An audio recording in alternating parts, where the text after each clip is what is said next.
Breaking news Medipalli హత్య కేసులో సంచలన విషయాలు బయటకు వస్తున్నాయి. భార్యను చంపేందుకే వికారాబాద్ నుంచి హైదరాబాద్కు తీసుకొచ్చాడు భర్త. ప్రేమించి పెళ్లి చేసుకున్న స్వాతిపై మహేందర్కు అనుమానం కలిగింది. దీంతో ఆమెను కిరాతకంగా చంపేశాడు. భార్య గర్భవతి అయినప్పటి నుంచి అనుమానం పెరగడంతో ఈ దారుణానికి ఒడిగట్టాడు.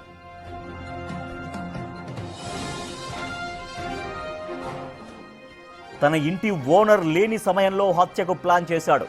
స్వాతిని చంపేసి శరీర భాగాల్ని ముక్కలుగా చేశాడు. మృతదేహాన్ని రంపంతో కోసేశాడు. కాళ్ళు, చేతులు, తల భాగాల్ని వేరు చేసి మూసీలో పడేశాడు. మృతదేహ భాగాల కోసం పోలీసులు గాలిస్తున్నారు.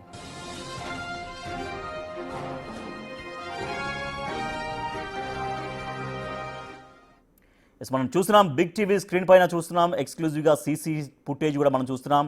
ఆ కవర్స్ పట్టుకెళ్తున్నటువంటి విజువల్స్ కూడా మనం చూస్తున్నాం. సో మరింత సమాచారాన్ని మా ప్రతినిధి సుజాత అందిస్తారు.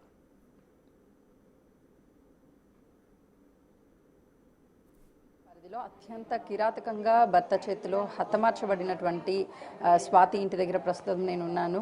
ఇక్కడ ఉన్నటువంటి స్థానికుల్ని, స్వాతి, మహేందర్ రెడ్డి ఏ విధంగా ఉండేవాళ్ళు, వీళ్ళతో మాట్లాడే వాళ్ళ, నిన్న అసలు ఏం జరిగింది అనేది కూడా మాట్లాడించే ప్రయత్నం చేస్తున్నాను. చెప్పండి అమ్మా, ఎప్పుడు చివరిగా స్వాతి మీతో చెప్పండి అమ్మా, ఆ టైంలో మీరు కూడా బయట ఉన్నట్లున్నారు. ఆ సంచిలో ఏం తీసుకెళ్తున్నారు ఏంటని? మనం మార్కెట్కి వెళ్ళినా నేను చూసిందైతే లాస్ట్ టైం ఆమెకి మొన్న ఫ్రైడే రోజు ఆమె తన భర్త కలిసి బైక్ పైన వచ్చారు. హాస్పిటల్కి వెళ్ళేసి వచ్చి ఫ్రూట్స్ ఏమైనా తీసుకున్నారు బ్యాగ్లో. దిగంగా చూసిన, బయట కూర్చున్నాం మేము. దిగేసి ఇంట్లోకి వెళ్ళిపోయారు. అప్పుడే నేను లాస్ట్ చూసింది ఆమె. సంచి తీసుకెళ్లేటప్పుడు ఎవరు చూడలేదా? నేను లేను, తను ఉన్నది. అంటే సంచి తీసుకువెళ్ళేటప్పుడు మీకు అనుమానం వచ్చిందా? ఏం లేదు, నేను బయట కూర్చొని ఎల్లిగడ్డ పొట్టు తీసుకుంటా కూర్చున్నా. నేను నా కొడుకు నా బిడ్డ కూర్చున్నాం అరుగు మీద. కూర్చుంటే అది క్యాప్ పెట్టుకుండు, బ్లాక్ కలర్ది కాలేజ్ బ్యాగ్ వేసుకుండు.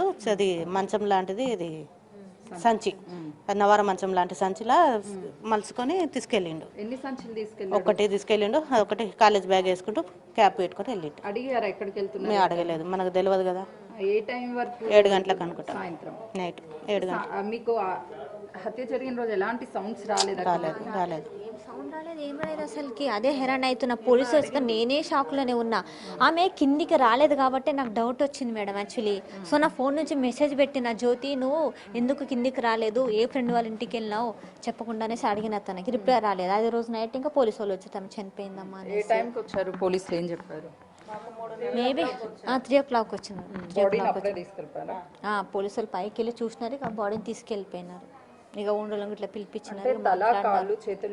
నేను పైకి వెళ్ళలేదు మేడం, పైకి వెళ్ళలే. ఇంకా పైకి వెళ్ళి చూడలేదు. గర్భవతి అమ్మ, ఒక బిడ్డ కడుపులో ఉంది, మరొక ఆయన కూడా ఉరిశిక్ష వేసేసేయాలి ఇక, అంతే. ఇవి డైలీ ఎన్నెన్నో జరుగుతున్నాయి. ఒక్కొక్కటి చూసి అందరికీ ధైర్యం వస్తుంది. మెయిన్ ఫోన్సే ఉండొచ్చు, ఫోన్లలో చూసి ఇలాంటి ప్లాన్ ఎట్లా హత్య చేయాలి ఇవన్నీ చూసే చేస్తున్నారు. ఆయనకి ఉరి తీసేయాలి, అన్నం తిండి పెట్టకుండా జైల్లోనే ఉరి తీసేది 1 సెకండ్ అంతే. ఇంకా బతకద్దు. ఎంత ఉసురు పోసుకుంటారో ఆడదాంది. ఆయన ఒక ఆడపిల్ల, ఒక హక్కు ఉంది కదా, అట్లా చేయడం చాలా తప్పు. చెప్పండి అమ్మా, న్యాయం అంటే చనిపోయినటువంటి స్వాతిని తీసుకురాలేము, ఏం న్యాయం కోరుతారు? అతనికి ఏం శిక్షించాలి? మాకంటే ఏం లేదు, కానీ మా ఇంటి మీద పేరు వచ్చిందని మాకు అదే బదనమైందని మాకు అంతే, కానీ బాధ తప్పించి ఏం లేదు. వాళ్ళు తెలియని వాళ్ళు, కానీ ఈడికి వచ్చి ఇట్లా అయిపోయిందని మాకు అదే బాధ, కానీ మాకేం లేదు.